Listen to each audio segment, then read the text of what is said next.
This is A Line Around Your Thoughts, a podcast that centers on conversations with artists, writers, and creatives from around the Inland Northwest. I'm EJ Iannelli, and my guest today in the Rogue Heart Media studio for this episode is Mallory Battista. So welcome, Mallory. Yeah, thanks for having me. Hey, so we were talking just before we actually started recording about the last time that we connected, and I think that was to do with the Sunshine Through sculpture. For folks who aren't familiar with that, can you recap what you and Lisa Soranaka did on that project? Yeah, sure. It's a very large mosaic sculpture on North Monroe, and it was a great project. It was about, I think, 8 months or so that we were working on it out at the Hive, which was a fantastic experience being artists in residence out there. It's got a sunshine on one side and a rainbow on the other, and it's sort of the neighborhood gateway sign between North Hill and Emerson Garfield, and it installed last summer, and we're still actually kind of working on it. It's supposed to get landscaping and lighting soon, so we're very excited about that. Oh, fantastic. Yeah. Oh, I thought that was kind of done and dusted, and so it's nice to know that there's still going to be some additional improvements. Yeah, I mean, it looks great in the sunshine, and I'm very excited to see what it looks like actually spotlit at night instead of just sort of, in the dim, like sort of near a spot, whatever. Yeah. A street light. That's the word. And how was that artist in residency program? Now, you'd said that it was beneficial, but the Hive has a number of artists in residence at any given time. What did that enable you to do? Well, for myself, and I mean, I don't want to speak for Lisa, but it was really life-changing. I mean, because I don't have a large shop set up, and it enabled us to create a large sculpture, and it's opened doors for next projects, which I'm really excited about. Getting to do more large-scale public work is a dream come true. So it really enabled us to take that first step and have that experience and that portfolio piece to be able to say, hey, look, we can actually make something this size and this scale successfully. And so, yeah, it was a great experience. Yeah, because I mean, I think artists and portfolio pieces is kind of a fraught subject because everybody wants you to do something that you can include in your portfolio. But the Gateway sign in particular was a good learning experience because you ended up working with neighborhood partners, city partners. Spokane Arts I think was involved, and so yeah, there were a number of community partners that kind of came together to help realize this. No? Oh yeah. I mean, it was partially grant funded, partially crowd funded, and that was pretty cool. We got some support from like the local Rotary Club, and we really had to do all the different things. We had to fundraise, we had to plan, we had to, work with an engineer and source all the materials, and of course do all the labor, and then, coordinate the installation. But there were so many hands involved. Office of Neighborhood Services, helped us do the little unveiling, and of course the library system with the artist residency and the support throughout the project. It was really such a huge group effort, and it was neat to get to see how the city works a little bit. I mean, we had to coordinate with, the water department and the stormwater department, right, and, talk to parks and, talk to, the arts commission, just a lot of different arms of the city, as well as the neighborhoods themselves, which was really cool. And so what have you been doing? You said that it opened up some doors, and so I'm hoping that maybe we can talk about some of that today, the doors that project opened for you, and, what are you doing more public art? Yeah, so my current project that's been a little over a year in the works now is a sculptural bench that's going to be going into Riverfront Park, which is like really a dream come true for me. It's going to be in the Sister Cities Connections Garden, and that was really cool. I mean, I was approached because of my metalwork experience, because they knew that they wanted a bench, but I was really excited to incorporate more mosaic work, and I was able to show them, what we'd done with Sunshine Through, so they could visualize what I was talking about using stained glass in a sculptural piece, and they got really excited about how colorful it could be. And so I was able to kind of scale up the project a bit from just being a bench to being really a beautiful piece of art. And it should be done by the end of April, and installing sometime in May is the hope. So. Oh, that's really cool. And so what distinguishes a sculptural bench from a bench? Is it the level of intricacy and ornateness? Well, I suppose so. I mean, it has a lot in common with the sunshine through sculpture in that there's a mosaic on both sides. So there's the side of the bench that's the seat, and the backrest is all mosaic work. But then the entire back side of the bench is also a mosaic. So from the back, it really just looks like a piece of art, which is kind of cool. And, yeah. And are you picking up themes from Sunshine Through? Are you revisiting kind of the sun and the rainbows and the rain clouds? Or is this going in a different direction? Well, all the work that I do tends to be very colorful. So there is a lot of color. There are no rainbows or sunshines, but I think there are a few nods to it. So the bench has sort of an arced, swoopy top shape to it, if that makes any sense. So it has almost a cloud-like shape to it, which I think is very reminiscent of the Sunshine Through sculpture. And there are a few things that I've done with the mosaic that I think will bring it to mind as well, just using marbles and stained glass in a particular way. You'll see some familiar little swirligigs and things that you've seen in the other one. So. And any of the reflective pieces as well? You know, there are some mirrors.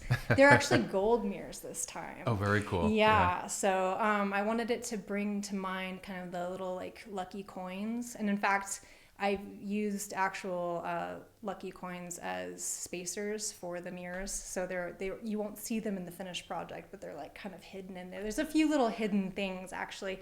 There was some community involvement in this project as well, just like there was in Sunshine Through with all those custom tiles that the folks from the neighborhood created. There was a big event as part of the Expo anniversary celebration in Riverfront Park, and the sister cities had a shindig and they shared about the bench with folks, and we actually temporarily installed just the metal framework of the bench before the mosaic portion was started, and people came and wrote down their wishes on these little like red tags for like good luck and like well wishes for this bench. And so those wishes are actually embedded in the bench as well. They're encapsulated between the two mosaics. So I feel like the whole project is kind of like imbued with people's like, you know, positive thoughts and hopes for the future. And there's a lot of symbolism in the mosaics too, that's just very hopeful and very positive. And hopefully that, you know, everybody that comes visits it kind of feels that. I don't know if you believe in that stuff. And so visually, you had talked about some of the sort of overarching design, but what are folks going to see when they look at this? So when you're approaching the Sister Cities Garden, the first thing that you'll see is the back of it. And that is really cool. I'm actually super excited about it. First of all, I should say that it's representing our sister city in China, Jilin City. And I drew inspiration from the Nine Dragon Wall in Beijing. And so a lot of the coloration is kind of similar. It's got kind of a teal background with like the sky, and then there's sort of like a darker teal, like waves of water on the bottom. And we've got two entwined dragons. So there's a green dragon and a blue dragon, and they're kind of representing both of our sister cities. And they're chasing this flaming pearl of wisdom, which is just gorgeous. I worked with a fused glass artist that's a friend of mine, Colleen Lake, and she helped make, she helped me make these fused glass elements, which is something new for me. So there's actually some parts of the mosaic that really, they kind of pop out, because you've got the flat stained glass, and then we've got these fused glass pieces that are a little bit more three-dimensional, including this flaming pearl, which is just this gorgeous color, and it's got this iridescent, it's just amazing. When the sunlight hits it, it's just, it just glows. And so the dragons are rendered in mosaic? Yes. Okay. Yeah. I'll show you a picture later. But it's very cool. I love how it's coming out. It's coming out just as I'd pictured it, and I just couldn't be happier. So yes, that's the back side, and then the front side is actually got a tree motif. So our sister city is also a river city, And so they wanted to represent, and when I say they, the Sister Cities Association wanted to represent the river, and they're very well known for their rime frost. They have a rime frost festival in the winter when the warm river water, evaporates and clings to the trees as frosting, this amazing frost in the trees. So they wanted that to be represented. So I actually forged the seat to be like the river. So it's got these like wavy slats for the seat itself. And then I forged this tree, and this was kind of tricky. So as far as engineering it, because I've got this metal tree and this metal framework, and then these mosaic elements, and there's supposed to be a mosaic around the tree. So assembling it was kind of tricky, and I had a wonderful engineer who helped me kind of troubleshoot how to stick everything together in a way that was going to work. But anyway, so the mosaic around the tree is all frosty and iridescent white and sparkly and gorgeous. And then we were actually able to get river rock from the Songwa River to embed in the mosaic so people can actually touch a piece of our sister city's river, when they sit on the bench. So it's very exciting. Yeah, and just the fact that you've managed to integrate these materials. So visually you look at it and it's got these certain themes that are evocative of the Sister City motif. Mm-hmm. But then you've also incorporated these materials like the lucky coins, and you've incorporated the river rock. So yeah, there's not only the visual symbolism, but the material symbolism as well. Yeah, I'm really excited how it came together. And I'm so excited to get it in place, because also just the spot that it's going. So if you were to take a selfie while sitting on this bench, like the pavilion and the clock tower are like right behind you. Oh wow, the perfect selfie framing. Yeah. So hopefully it'll be a nice destination for folks and draw more people into the Sister Cities garden, and I hope it's something that people really enjoy. So.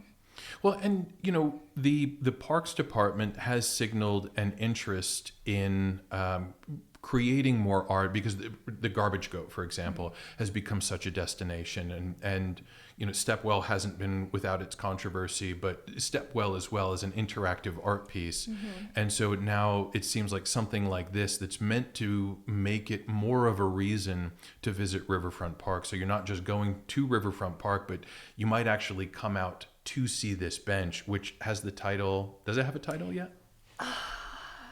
That's a good question. I kind of just call it the Dragon Bench. I have referred to it in writing as Dragons and Rime, as in Rime Frost. Right. So I'm going to have to settle on that, I suppose. It's getting to crunch time. I'll have to figure that out. No, but that sounds really cool. And again, to have these objects that become attractions in their own right, mm-hmm. It's also kind of prestigious, because if it does have such pride of place where it does become the ideal selfie location, then again, it's another thing that, when it, you imagine it on TripAdvisor, like people saying, hey, I visited the Dragon Rime Bench. Yes, that would be so cool. That would be definitely like a new milestone for me. Like the big one with like Sunshine Through is that it's a Pokestop now, and my kids were super excited about that. So that's my claim to fame currently. But if I actually ended up with the bench on TripAdvisor, if it was mentioned in the same sentence as the Garbage Goat, I would be in heaven. And I also like the fact that it allows you to fuse these two media in which you work. Mm-hmm. So I don't know, was the mosaic that you did for Sunshine Through, was that somewhat new territory for you, or had you worked in that medium a little bit before? That was my first mosaic. Wow. Yeah. Wow. Yeah, I like to jump in with both feet. Yeah, so this is my second mosaic, and it was really exciting to get to do forging along with it, to have the blacksmithing quality, and then to get to revisit the stained glass. I just love glass so much. Like it's so beautiful. I got to work with Colleen some more on some fused glass for my next project just earlier today, and I just love working with this material. It's just always full of surprises, how much variety of color and just luminosity. It's just such a fun material. So yeah, and I want to talk about the next project, but I don't want to leave behind the ironworking, which is kind of where that's where I feel like you got your start, and you kind of were able to exercise your artistic chops as a creative. Was that kind of your gateway into all of this? I feel like blacksmithing and drawing comics were like my two like gateway things, and they're so like kind of funny and kind of niche, but yeah, those were, and I'm still doing both of them, so I'm keeping busy with the blacksmithing club, Columbia Fire and Iron. In fact, we'll be having our spring hammer in May, so if anybody wants to come blacksmith with me, that's coming up. And then I've been doing Spokane Sequential and keeping that publication going, and that's really where I started feeling like I was connecting with other artists here in Spokane and feeling a little bit more like an artist myself. It's kind of a journey. I think everybody goes through that of like feeling like they can call themselves an artist, and that was definitely a big step for me. And it's fun that that's still part of the mix of what's keeping me busy. So yeah, it's sort of that rite of passage, your first paid gig, your first legitimate gig that gets you the creds. Yeah, for sure. Seeing your work in print, that's a big deal. Even if it's a little local zine, it's still thrilling. I still like seeing those come off the printer. and so folks can see Sunshine Through. They'll be able to see what we'll call for now Dragon Rhyme. Mm-hmm. They can see the bike rack that you did in front of the Adult Education Center, which is just pure metal work. Mm-hmm. But I want to talk about Spokane Sequential and talk about the comic drawing that you do. So for folks for the uninitiated, what is Spokane Sequential? It is a free quarterly comic zine that's made here in Spokane. It's all volunteer run, and it's mostly Spokane comic artists, though we do have some submissions from around the region a little bit more. It started in 2017 by Derek Freeland, and then there had a short break during COVID where it kind of fizzled out, and then Michael Stearns and I started it back up, Zine Fest, the year before last, and it's been really great. I can't remember. I think it was the 6th issue, I want to say, that just came out, 5th or 6th. And then our next one's coming out coinciding with Zine Fest in May. And it's so great. It's been a great way to connect comic artists here in town. We have a little release party every quarter when the new issue comes out, and it's good to see everybody and see what everybody's doing. So I don't do many comics outside of Spokane Sequential, so I guess I'm averaging 4 a year at this point. But it's been fun to keep going with that. Yeah, I would have thought that during COVID, though, that when everybody was kind of confined within their own four walls, that it actually new life would have been breathed into it, or that would have been the primary creative outlet for a lot of folks. But I guess there were some logistical issues with trying to get it out. Hopefully people were still drawing comics. I'm sure that was continuing behind closed doors and hopefully being shared online and things like that. But I think one thing that makes Spokane Sequential kind of special is that we do distribute it pretty widely around town. It gets in all of the city and county libraries. We drop them off at bookstores and coffee shops and comic book shops all around town, and we seem to have enough of a following that people go out and hunt for it, when we post the new locations that it's been dropped at. Actually, when I was distributing the last issue, I was at page 42 books, and I had taken my kids with me, and we dropped off the copies there, and then we were browsing, and while we were there, so I heard somebody come in and ask the person at the counter, "Do you have the new Spokane Sequential?" And that was so thrilling for me. It's like, oh my gosh, because I'd been there like for 15 minutes, and I'd sent a picture of the issues to Michael, and he'd post them on social media, and somebody had come down to grab it before they were all gone, and it was like, that was so cool. Yeah, that's the sort of experience that's really validating too, when somebody's kind of asking after your work. Yeah. And I don't think we can escape all conversations around this topic invariably lead to the economics of art. And so you've done the public art for which you've been remunerated, like Sunshine Through and Dragon Rhyme. But with something like Spokane Sequential that you're putting out for free, like, do you subsist on donations? Is it a GoFundMe type thing?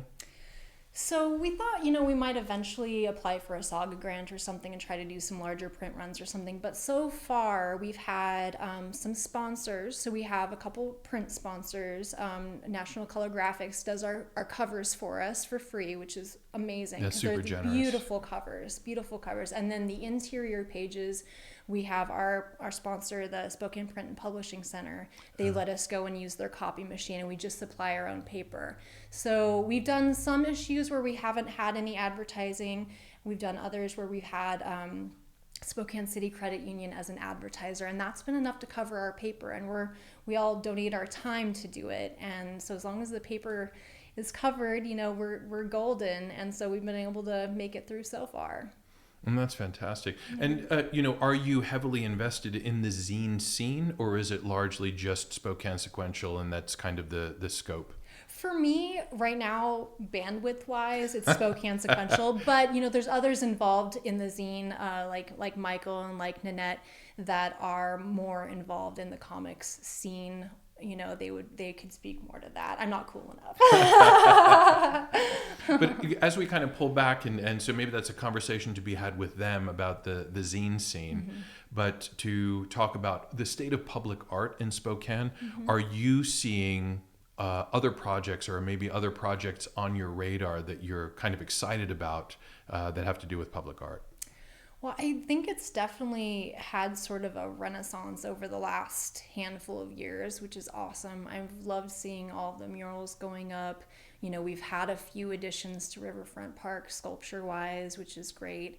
I'm curious to see what the next few years hold.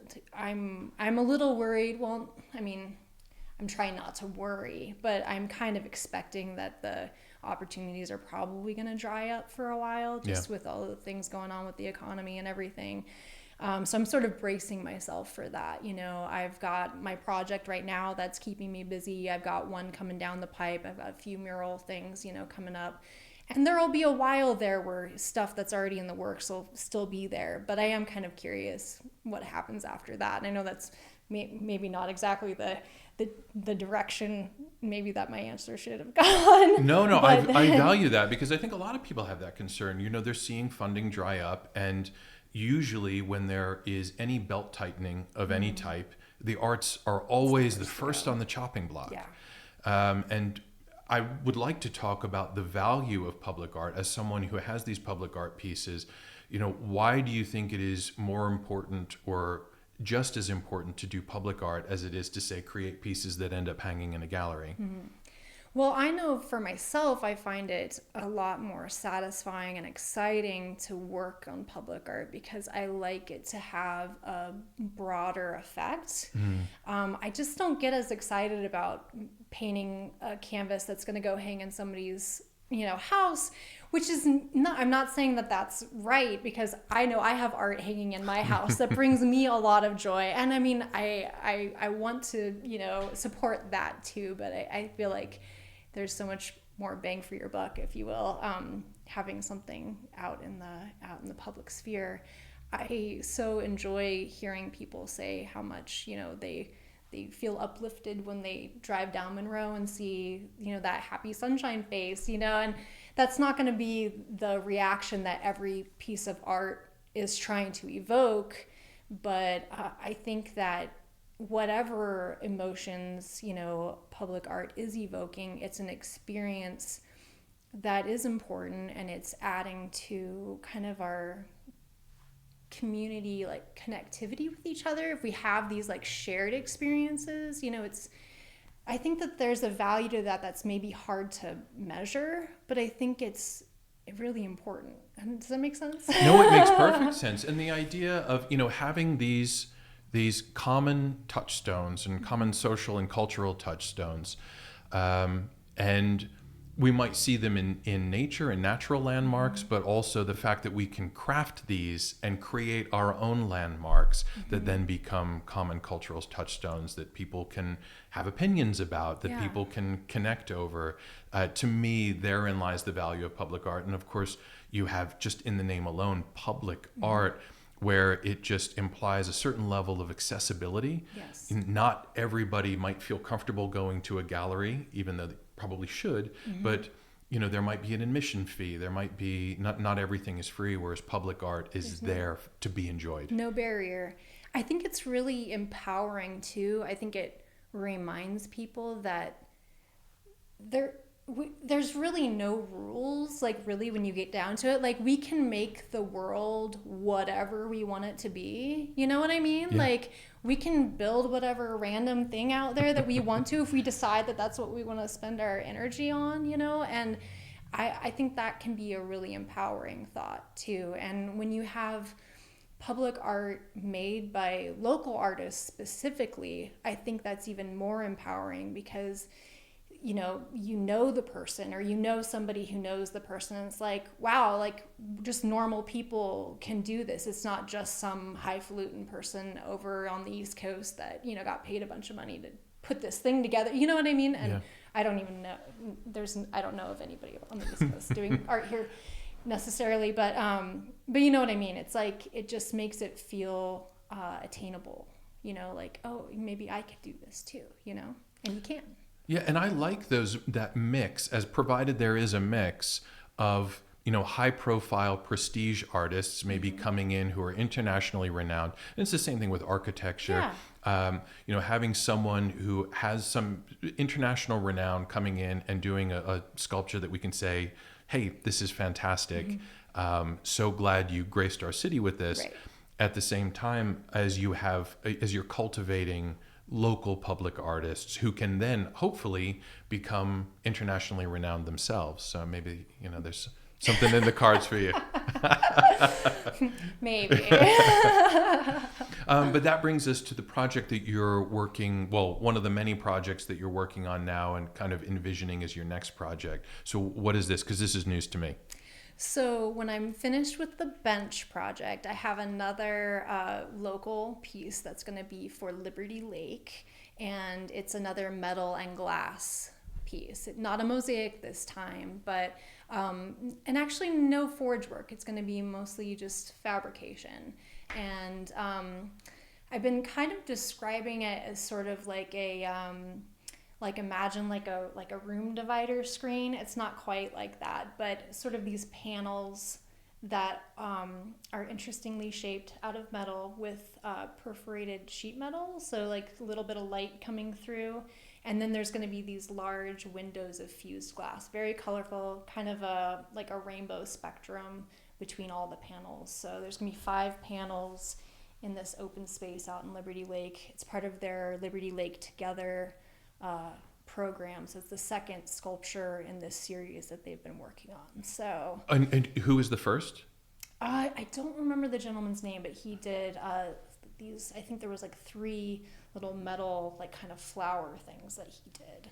Okay. So yeah, I'm sorry, I'm a little foggy on the details on that, but I'm very excited about it. It's going to be neat to have another metal piece and more fused glass work, and I'm working with Colleen Lake on the glass part of it. It's going to be very bright and colorful. So, and art doesn't exist in a vacuum, and so when you describe what you're working on, and the fact that you're working with Colleen, is there any other artist or artwork in the region that you're maybe drawing inspiration from, or that you admire?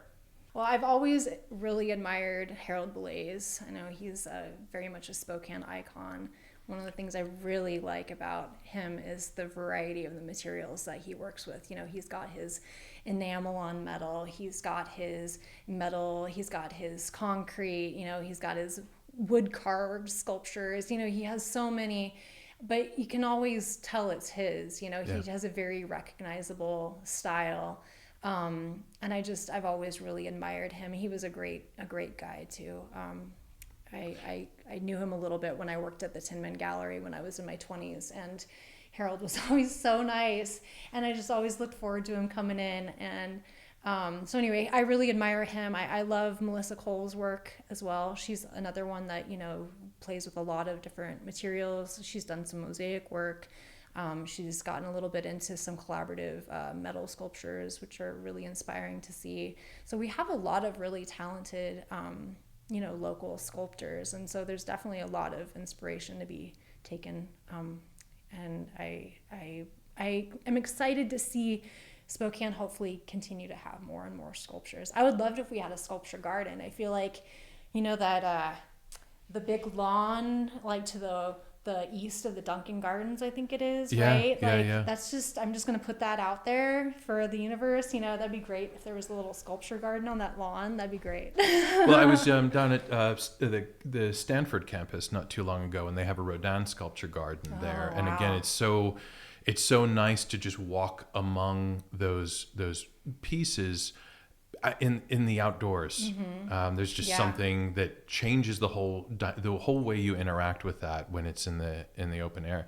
But the point I was so eager to make is we were just talking about local artists with international reputations, and Harold Belays is someone who has that international renown, and so we are capable of producing world-class artists, but it only happens when there's the will, and that will has to take the form of funding, unfortunately. I'm hoping with a new concourse out at the airport, maybe there will be a call for sculpture out there. It'd be nice if the Spokane International Airport had a little bit more large work to welcome people to our city, putting that out there too. Well, and again, what a nice thing to see when you arrive. I mean, because I know that both Spokane Arts and Terrain and many other organizations have made the case repeatedly for art as an economic driver.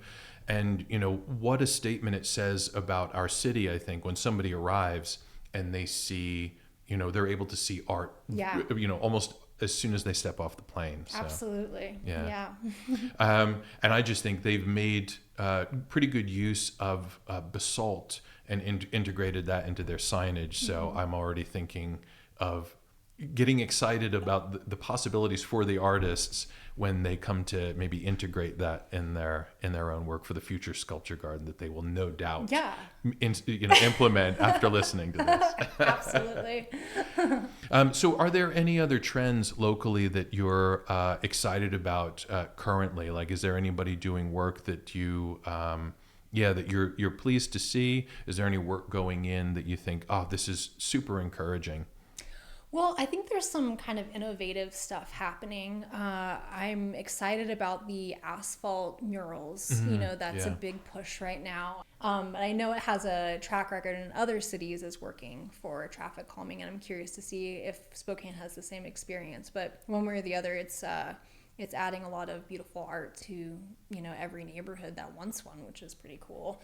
I think the push for the underpass murals downtown last summer, that was a really great campaign that Spokane Arts did.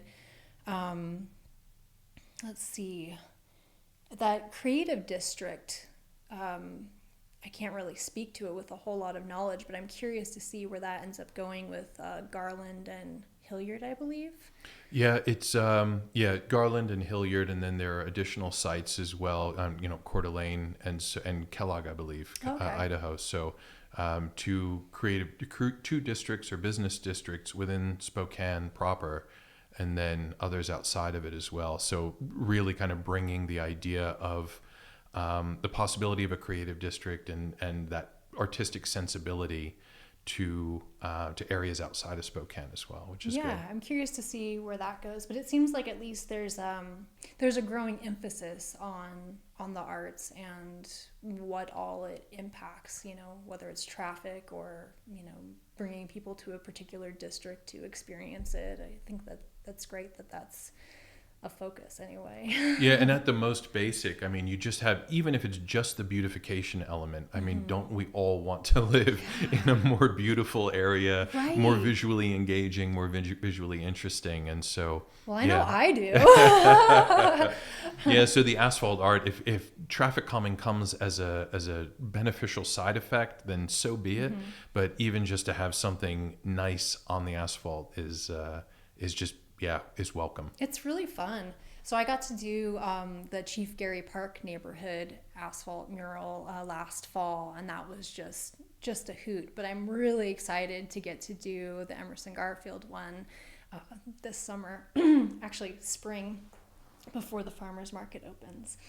So excited about that. Yeah. You're going to like it. It's very farmer's market themed. Well, that's really cool. And I just think about, art penetrating these areas or bringing art into areas that haven't traditionally had them, because that area by Emerson Park could be beautiful. I mean, there's so much potential there. Emerson Park is a nice little, I wouldn't necessarily call it postage stamp park, but it's smaller than, say, Corbin or Audubon. But there's, there's such potential for just positive activity there. Yeah. And art becomes this placemaking instrument where it says, hey, this is an area where that merits art, and where something cool, and where something cool could happen. So I think just having the mural says a lot. Do you want to give us a sneak preview in words of what the asphalt mural will hold there? Yeah, well, it hasn't technically gotten approved by the neighborhood yet. I did send it to Spokane Arts, so I haven't heard back yet. So I mean, it could change, but we had discussed it having sort of a farmer's market theme, and so I've got sort of a basket of apples in the center, and then sort of this mandala of veggies and fruit and pollinators going around the edges. So there's like a sunflower and some other flowers and some summer squash and berries and onions and garlic and all the goodies. And it's very joyful, and I think people like it. Trying to think of what's going to look good from every direction is an interesting challenge. And then also, you're not seeing it straight on. You're only seeing it kind of from the side or as you're driving over it. So trying to think of a design that can kind of be enjoyed in pieces and from any angle. And I think it hits those marks. So yeah, and I mean, joy and color are kind of now a hallmark of your work. So I try. Wouldn't expect anything less. But who does really interesting things with perspective? And I don't know if you've had a chance to catch it, but Andrea Joyce Heimer, she's got an exhibition down at the MAC. And that runs until the end of May, I believe. But she's got these incredible paintings that really distort your sense of perspective, and it allows it to be viewed almost from any angle. It's not the case with every single painting, but a lot of them. I was really intrigued by how she plays with perspective and how the observer could kind of stand anywhere and get different things from it. That sounds really cool. I'll definitely have to try to see that. The MAC keeps telling me that I've let my membership lapse and I need to go fix that. Yeah, this should be a call to action. Yes. Everybody go renew your MAC membership at the very least. Absolutely. Cool. Well, I'm glad you came in, and we're going to close with lightning round questions. So I hope you're ready. Fortunately, one of them kind of segs into something that you mentioned during the interview. So we'll start off simple, but the answer might be a little nuanced. Sunshine or rain? Sunshine. In every case. The favorite or your favorite piece of artwork that hangs on your wall? It is a gorgeous piece by Dara DeBast, and I'm trying to remember now what it's called. Oof. It's got this gorgeous blue woman with this owl mask on, and there's flames, and it's got all these weird colors. It's the coolest thing, and I can't think of what it's called, but it's amazing. Dara DeBast, amazing painter. And is it just because it's visually interesting, or does it speak to you in some way? Oh, just all the things. I feel like I could look at it for the rest of my life and keep picking up something new. It was a pandemic purchase, when we all got our stimulus checks or whatever. And so I wanted to go down to her show. I'm sorry, tangent, but I wanted to go down to her show. I missed the opening, and I saw somebody had posted photos and I fell in love with this piece on Facebook. I saw a picture of it, but I was thinking it was small-ish. Well, I get there and it's big. And oh my gosh, if it wasn't for that stimulus check, I really don't want to get it, but I'm so glad that I did. And it's so fitting that you would spend that, contributing to the creative economy. I got to give it to an artist. So. And where does it hang? It hangs right in my dining room, right up at the Oh, okay. Table. So you see it every time you eat. Every time. That's cool. And actually, my wall is the perfect blue for it too. It's the blue room. It's lovely. So for the next one, we're going to go back to your childhood. Oh. The childhood achievement of which you're the most proud.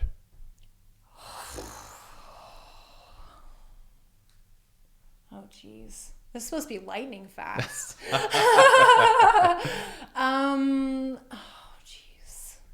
Did you win any art contests as a child that almost became a catalyst? Okay, I was picked in the first grade to represent my class and do a picture that was going to hang in the hallway. And it was only one kid from each class got to do it. And I was able to work on it for like a whole week and not have to do my other classwork. And that was pretty cool. It was this ocean scene, and that scene was so packed because I kept trying to draw more and more things in so I didn't have to do my other work. So it was just like every little square centimeter was filled with a fish or a submarine or something. So I don't know if art as a way of shirking responsibility is the take-home message, but yeah, right. no, it's good because who knows, maybe that was the catalyst for everything that followed. Yeah, it was nice to be. I was the artist of the class, and when we moved, I remember my friend Alfonso was glad because now he was the second best artist, and me leaving, he got to be the best artist in the class. So. And then finally, a local artist that you think people should know more about, or that you would like to, help get their name out there. There's so many. You could pick more than one if I can pick more than if you don't one. want to choose total favorites, but if you've got one person who you'd really like to champion, you could do that as well. Oh, jeez, you're putting me on the spot. Oh, there's so many that I love. Well, there's so many great comic artists, who I know through Spokane Sequential, and there's some great artists that I've worked with on my murals and things like that. One person who has really intrigued me, Erin Lang, she came out and helped me with the installation of the Chief Gary Park mural, and she has just such a really neat style, and I'm definitely a fan. So I think, go check out Erin Lang. And can you give us some indication of her style? Yeah, she does some block prints and she has a very, very stylized. I think it's very earthy. A lot of it's very feminine. I don't know. I don't know if I could describe it. Just go check it out. Yeah, best observed. Yeah. Cool. Well, Mallory, thank you so much for coming in today. It's hugely appreciated and always a pleasure talking to you. Thanks for having me, EJ. I appreciate it too.